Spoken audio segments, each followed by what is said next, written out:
All right, trying to see if I can get one. If I get one, we off and running. Let's go.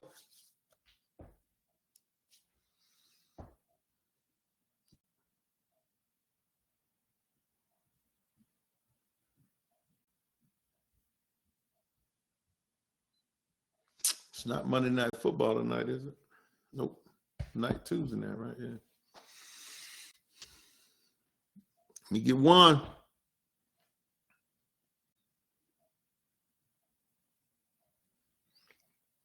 I know this was out of the blue. Just boom.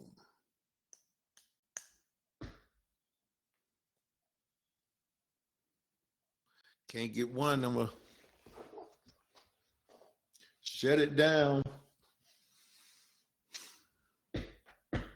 Boom, boom, boom, boom, boom, boom, boom, boom, boom, boom, boom, boom, boom, boom, boom.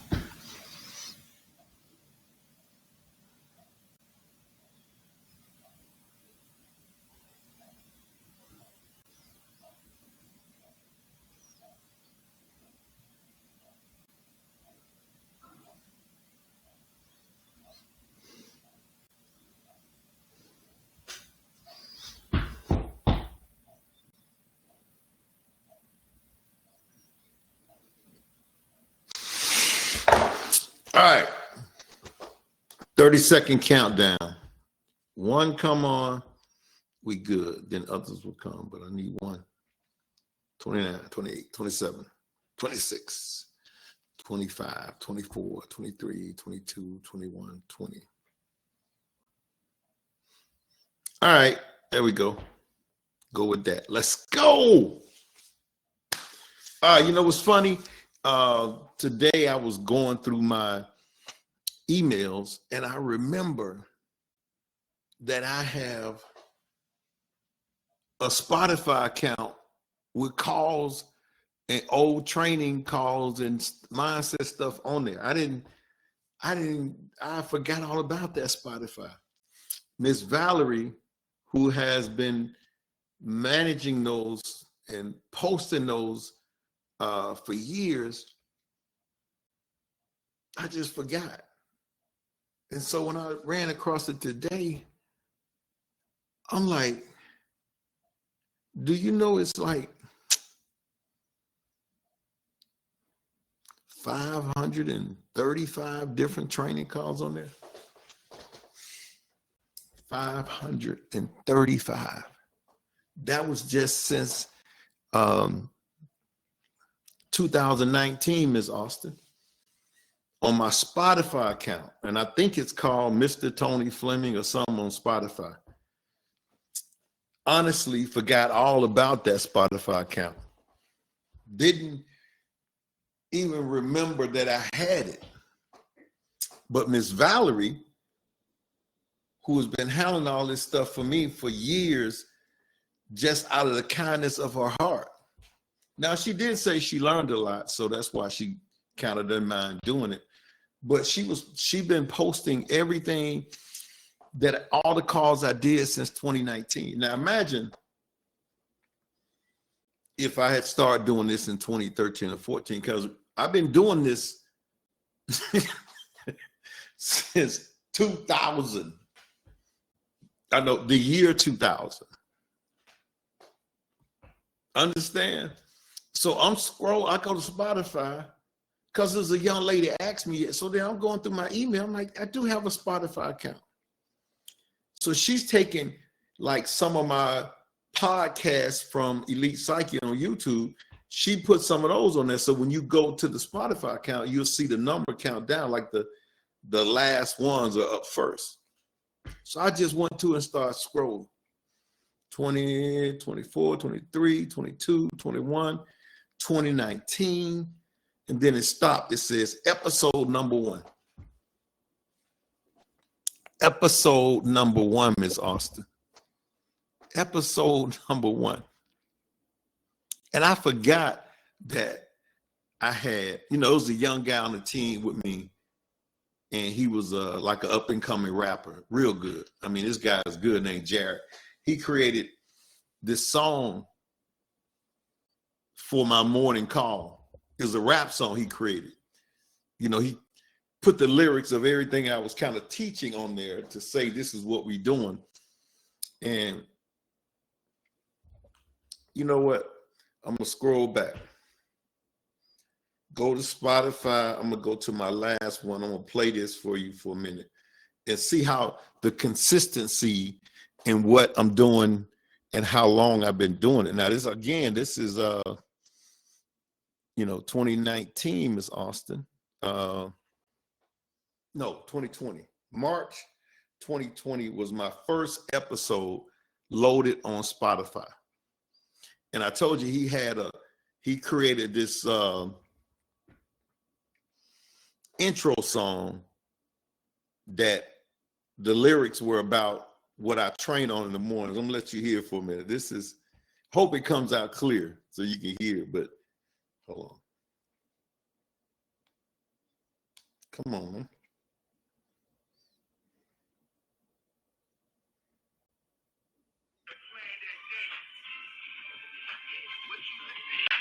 And watch at night. It matters. Put it in your head. Turn that TV off. Book. Hey, take my word for it. You don't need to know. Fleming. Take it from here.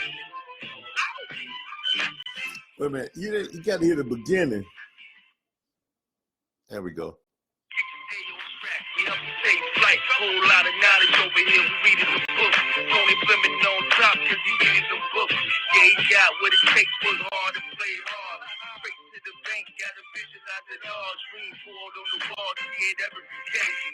Call after call, we gon' show you the way. Crazy for other walls, the American way. And if you really wanna win, start planning your day. And take your advice from the king, what more can I say? 7 a.m. Yeah. Gotta read a book, get your affirmations, get your thoughts right. Be a leader, get your vision board. You gotta plan that day.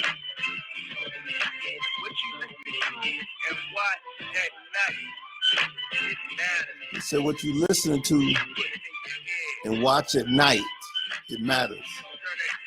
What you putting in your head.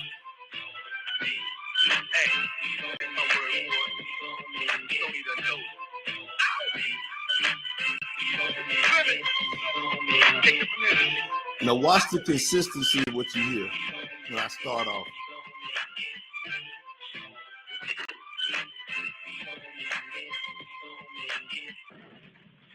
Okay, good morning, everybody. It's Tony Fleming. This is our 7 a.m. mindset call. We do this call every Monday, Wednesday, and Friday, 7 a.m. Eastern, 6 a.m. Central, 4 a.m. Pacific.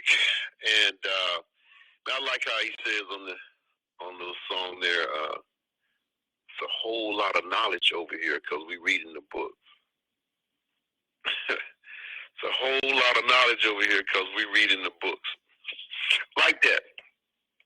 I really do now, but check this out. It ain't just knowledge. We got to implement it. But I still like that. Whole lot of knowledge over here because we're reading the books. Yeah, but on this particular call, we talk about mindset. We talk about leadership. We talk about life. We talk about books. We talk about affirmations, which I'm going to start back doing that. I'm going to do it at the end of the call, though. So once we finish. So again, I just scrolled across that on Spotify. If you go to my Spotify, this is, man, I didn't even remember. Let's see if you can see that. I don't know if you see it, but it's a Spotify account. 500 different training calls on there since 2019. I've been getting it in, man, for a long time. And I think I know for a fact, without me doing this kind of information, I wouldn't be where I am now. You know, if you think about it, for me, I hadn't had a job since 1997.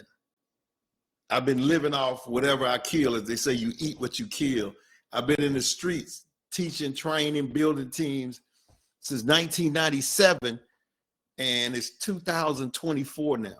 And I know for a fact that the information I'm talking to you about has created a life for me that I don't know if I would have ever experienced it without me developing my mindset, without me reading, without me talking about this stuff every day. That's why I don't mind jumping on here talking about it. If it's one person or 100, I don't, because not only what it does to help a person, what it does to help me. So think about it.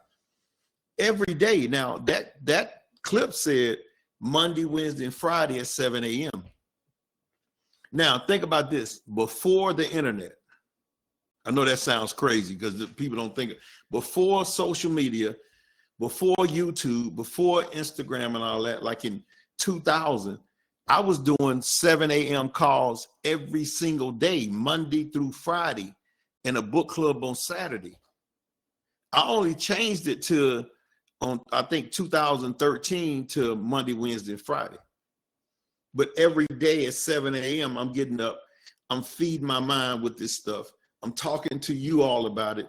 I'm telling everybody, and it's like, it's a part of my life. And I know for a fact, I wouldn't be, the things that I've gone through, even the things I'm going through now, it's bouncing off of me because of the toughness that I built and the mindset and how I changed my life. It's you know, it's there, it's in me now. It's a part of my life. And I'm telling you guys, if you do this and you take it serious and you look at, you monitor what you watch, you monitor what you hear, you monitor what you say out of your mouth, and you feed your mind different things, man, that's all it's about. We were born to win and programmed to lose. We were born to win, but programmed to lose through the school system, through our communities, through the family members we had, you know, the things that we heard. Growing up in a middle class or a poor neighborhood, the words coming out of the mouth of the people that was feeding us, you know, only rich people evil. We can't do nothing. Our neighborhood is not, you don't, all that stuff. I don't even like repeating it. But I had to reverse that. I had to deprogram and reprogram. So I just started off today telling you that, but we're going to pick up from the book here that we're reading in the book club. And I stopped the other day, I think, because I got on a road talking about something else. I think the spirit of something jumped in me and had me going, so I got off track. But I want to get back to page 25 is where we're going to start. And it talks about the second influence, which is modeling. Now, see, I don't want to get on a ramp because I'm not even reading this. I'm just going, you know, in my head, and I know what he's going to say, but that's how we learn. We model. We modeled our mother. We modeled our father. We modeled everything they did. You saw how they walked. You saw how they talked. And we did that. That's why I always emphasize, you know, a kid, a boy needs to have a serious male figure around him that he can model. I know mothers say, I did great raising my kid. You know, the no good dad wasn't around, and so I did everything. And that's great. That is really great. But as a kid growing up, he still needs to see this male figure, positive, that he can model. You know, he needs to see that person because we learn from what we see. Now, I'm jumping ahead of all this, but let me read what he says here, because he says the second way we are conditioned is called modeling. What your parents or guardians like in the arena of money when you were growing up. What were your parents? Now, you know, most of us grew up in a middle class or a poor neighborhood. So what was the thought process that we heard? We heard middle class thoughts and poor thoughts. Poor folks' thoughts. Did one or both of them manage their money well, or did they mismanage it? Were they spenders or savers? Were they shrewd investors or were they non-investors? Were they risk takers or conservative? Now, you know what we heard growing up in our neighborhoods. All of us, that's why I say that's why they say they can judge or really base a person's life from the zip code they grew up in. Now, I know people gonna say, no, Tony, because I grew up in this zip code and look at me. We're not saying everybody, but it can be, your zip code tells a lot about what you learned, what you heard, the life experiences that the people gave you. The zip code says a lot. Because most of the people in one particular, let's say it's zip code 30277, and you look at that and you find out that most people in that zip code were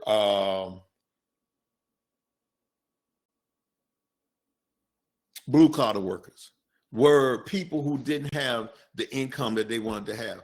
What did you hear from that zip code?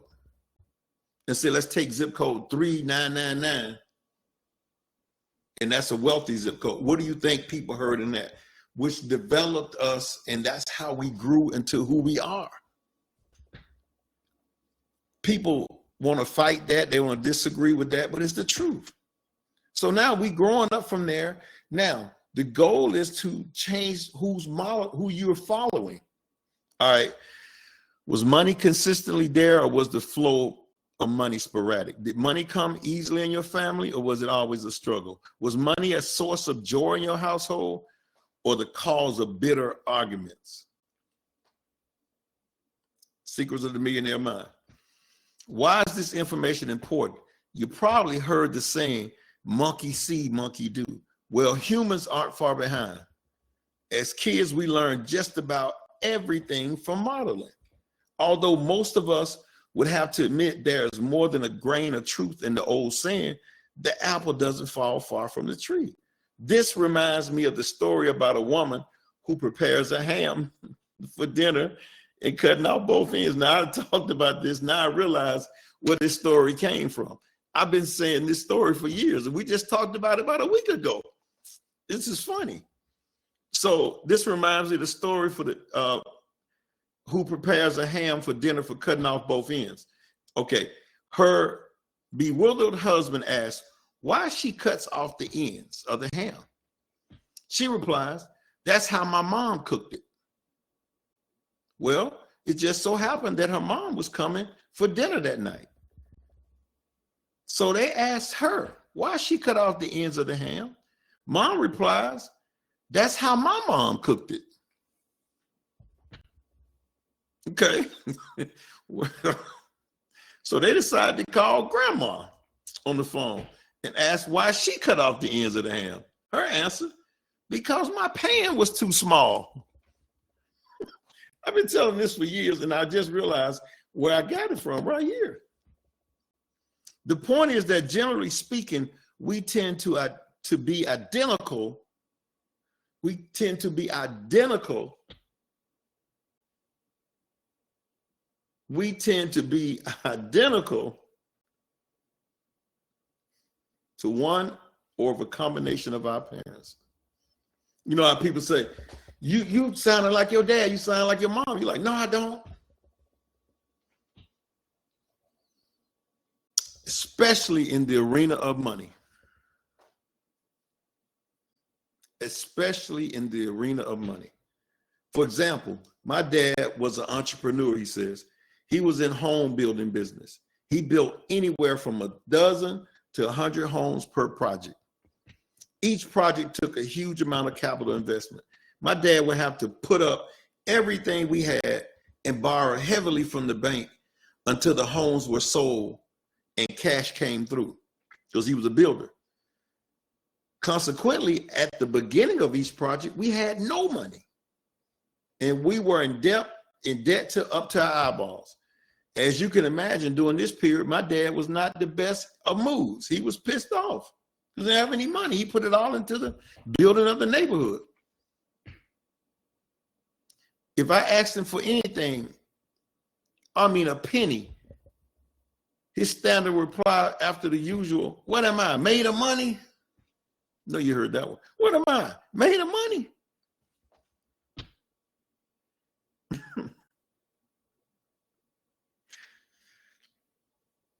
Of course, I wouldn't get a dime, but what I would get was that.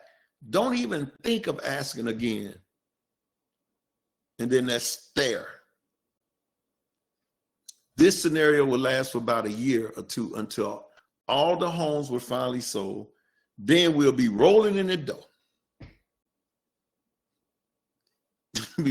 All of a sudden, my dad was a different person. He'll be happy, kind, extremely generous. He'll come over and ask me, but I wasn't, if I needed a few bucks.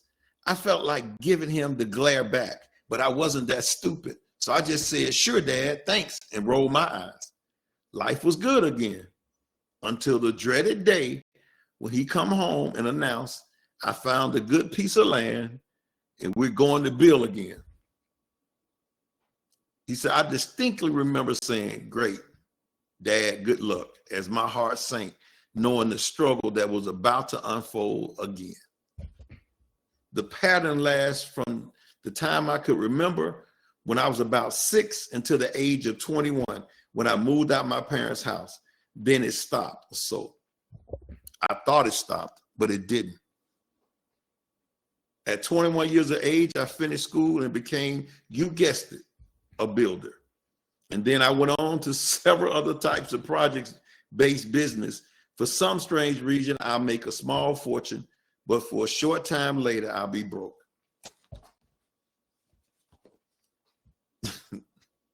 So when people say your environment, the things you heard growing up, the things that you were around doesn't matter, it matters more than anything. That's why I have to keep saying this, and I've been saying it for years. People don't, and again, you know why? Because the system hadn't taught people that. And people listen to the system more than they listen to anything else. They listen to the people who teach in college. They listen to the people who teach in high school. They listen to, the ones within the box, the ones who went to school, got a good education, maybe went to the military, maybe got a good job. And that's who they listen to. They don't listen to anybody who stepped outside. Now, if you start reading books like this and other books, then you'll start hearing it. But you have to lock your mind into stuff like this, not just this, audios and all kind of stuff. Because during the day, you back into that other society of, the status quo. The status quo people. You back into that again. That's why people need to put headsets on. If you sit in a cubicle with people, you hanging around folks who, what they're saying is just not in line with where you're going. What they're saying is not in line with where you're going. What they're saying is not in line with where your goals are. Your goals are to be successful. Your goals are to be financially successful. Your goals are to make more than you ever seen possible. And then you're around people who goals are not. And so it's a clash. And so we act like what they say doesn't matter. That's not true. You have to be really strong mentally. You have to be really into this, into audios and changing your environment before that happens. But even then, you don't go back into those environments. You'd be crazy to fool yourself with that, because majority rules. Majority rules. You can't most of the time override a majority. It's like a person who's going through a 12-step program where they said, I'm not going to drink anymore. I'm not going to do drugs anymore. You need to be around the majority of people who are not doing that. The majority rules. You can't be in the room with a majority of people who do. Now, I'm not telling you whether drinking is good or bad. I'm just saying if a person makes a decision to do that, you can't be in that drinking environment. So if a person makes a decision to be wealthy and successful, you can't be in that average income, average talking people environment. I mean, that's common sense, but that's not what we do. We go right back to our families. We go right back to these people who, and I'm not, families are great to be around, all this kind of stuff. But if your goals are not in line with what their thinking is, you got to move past that. You got to move along. I could say this, I don't know how many times people will get off of here and say, yeah, but then they go back to doing that and they say, well, that stuff don't bother me. Yes, it does. The little arguments you have with them, and yes, it does. And then he's like, oh, Tony, I don't know how I get away from that. Don't go around it. Well, these are the only people I know. Find some new people.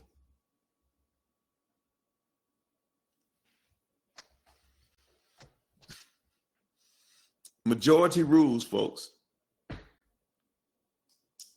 Whatever the majority of the people you're around, their mindset and their thoughts will rule. You jump in a car with 5 people in that car and you want to go on a long trip,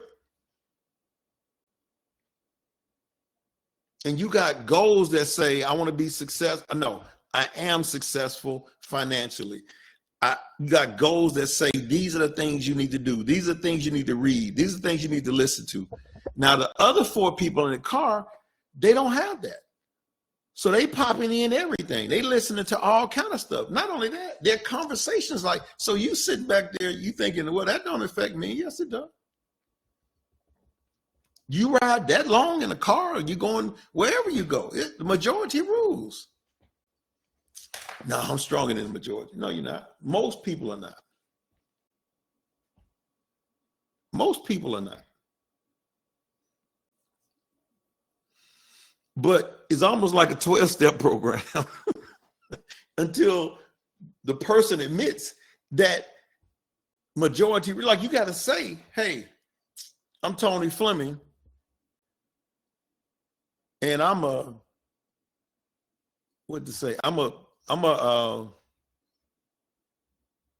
person that conversations affect me.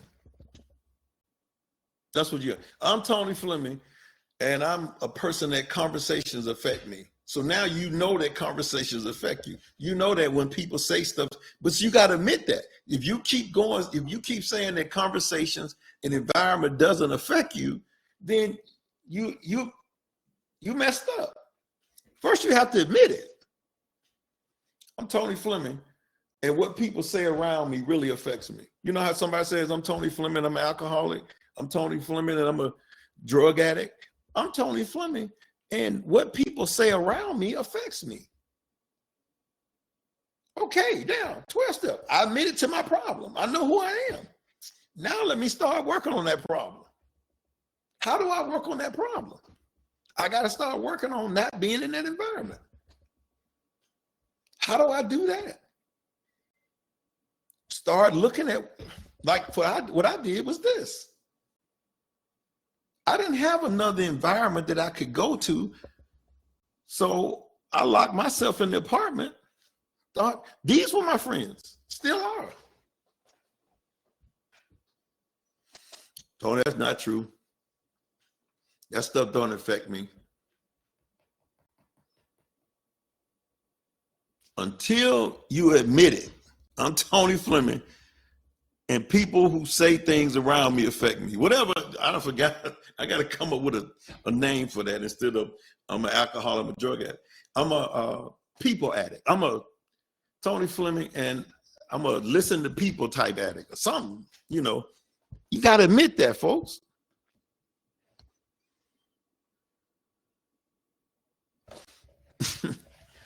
Am I live, Miss Desiree? I don't know. I thought I was. I was floored when I learned about that being too small. About the, oh yeah. Your connection. Okay, I'm good. Am I live? Miss Wiseman? That's a great name. What's your name? Wiseman? I'm live. Okay, good. Yeah, I said, what's your name? Wise woman? Oh man, I would have been like, just call me Wise. You know, I'm Wiseman. I'm LaWanna Wiseman. Just call me Wise. I'm serious. Boy, I would have had people in my school calling me Wise. What's up, Wise? What's up, Wise man? Can you imagine hearing that over and over? I told you, if I ever get a little, you know, pet, like I like little small, I don't like the big dogs because they tear up stuff and all around the house. And I'd rather get like a little Yorkie or something, because I had one Tulip. But if I had another Yorkie,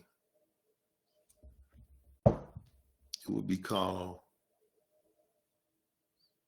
what I call it, Wealthy. Come here, Wealthy. What could I call it? Rich? No, come. My dog name, I Am Rich. What's your dog name? I Am Rich. So I'm hollering all through that. Where is I Am Rich? Where are you? Where is I Am Rich? I Am Rich, get in here. I Am Rich, get in here. I Am Wealthy. My dog be like, why you name me that? What's your Yorkie name? I Am Wealthy. Just, you want to call him just Wealthy? Okay, Wealthy, come here, Wealthy. Wealthy, will you get in here? Wealthy. Can you imagine saying that and saying that for 15 years? Wealth, come here, Wealth.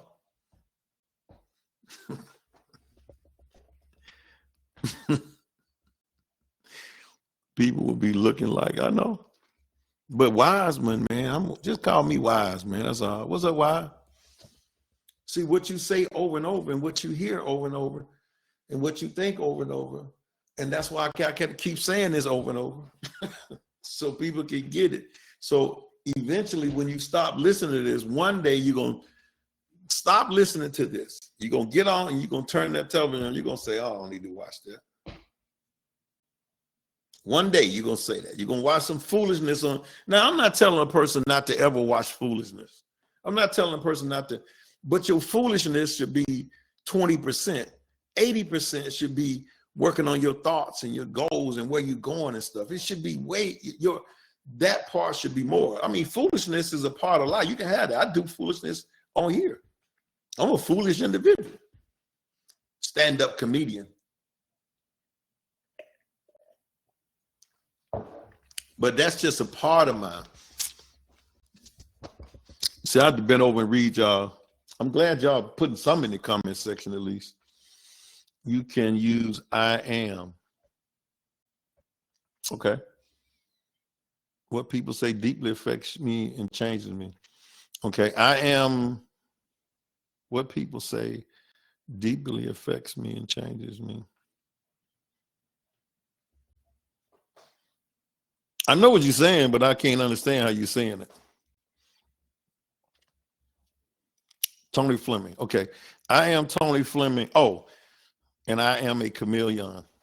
What people say deeply affects me and changes me.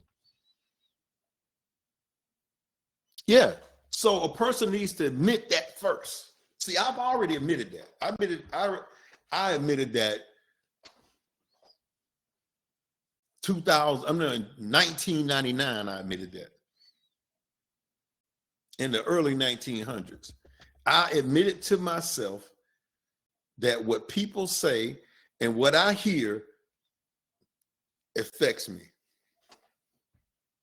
Me sitting at a bar with my partners and we talking about, running down these women and chasing all these women, and that stuff affects me.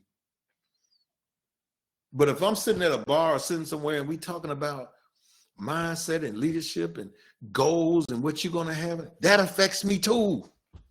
Which one do you want to affect you more?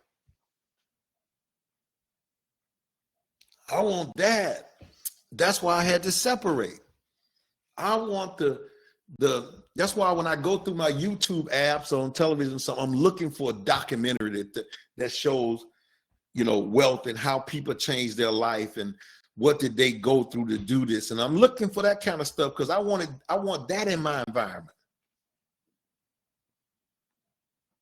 I want that. That's why I don't know about 90% of these shows, really 95%. I don't know about them. I don't.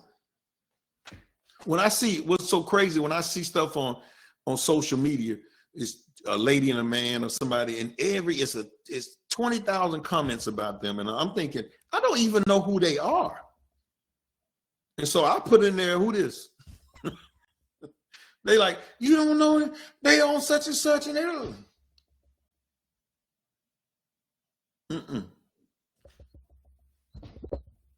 Again, I'm not telling anybody you can do what you want to do, but the thing is this, here's the challenge. When you want to be successful, when you want to be financially successful, and you want to have certain things, and you want to have this kind of lifestyle, but then you hang around this other kind of lifestyle, you hang around it by watching it on TV, listening to it, and however you're doing it, you hang around that way, you can't have your cake and eat it too. You can't have both because that environment affects you.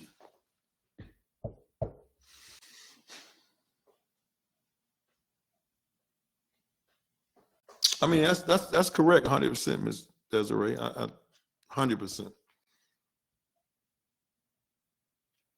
But it's always this challenge of this kind of stuff is not being taught in the system. And we were raised to believe in the system, in the box. We were raised to believe in what the professor I remember talking to my professor at Jackson State in a business class. And I thought that, people teaching business had a business. This dude never had a business. He was just teaching from that yellow economics book or whatever. And I had a business in college. We had a DJ business where we did parties for people. Had to collect money, had to find how to do it, had to get buildings. So we were in business. This guy teaching, he never even had a business. He's talking on theory. Well, he's talking from the book, but those books then never talked about, they never showed people they never discussed people who were successful. They were just discussing theories in those books.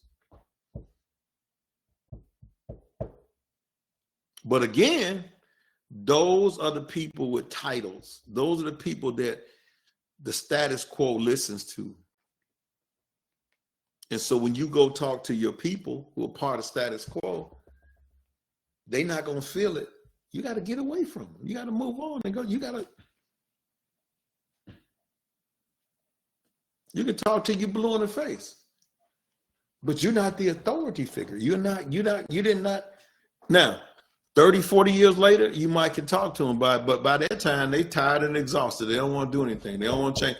They'll realize then after being on that treadmill for 30, 40 years and realizing that now you come to them, they probably realize that, but I just want to sit back and I don't do nothing. I don't do nothing. I tell you.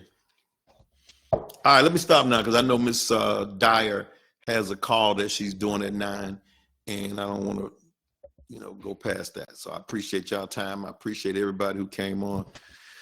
All right, Miss Desiree, my nightmare is being trapped in a box, not just any box, but a iron box. I'm a out of the box kind of individual. I learned that this makes people uncomfortable. That's true, 100% true. But guess what? Most people are trapped in that box. They're in there. I don't even know if they're trapped in it. They just living life from it. They are not. They in that box. They are in that box, and they think that anything outside of that box is wrong. Anytime you attempt something, anytime you try something that's different from that box, from that status quo, they will eat you up. What are you doing? How you trying to do that? I can't believe that's illegal. You better get back in this box with me. UPS hiring, FedEx hiring. You better go out and get you a part-time job trying to do some of this other stuff. Oh, that's, ain't nobody from our neighborhood. Pull you back in. The United Cult of America. We were born into a cult, C-U-L-T. But then they say, you in a cult. No, the cult is the United Cult of America. Peace. Out of here. Talk to you guys later.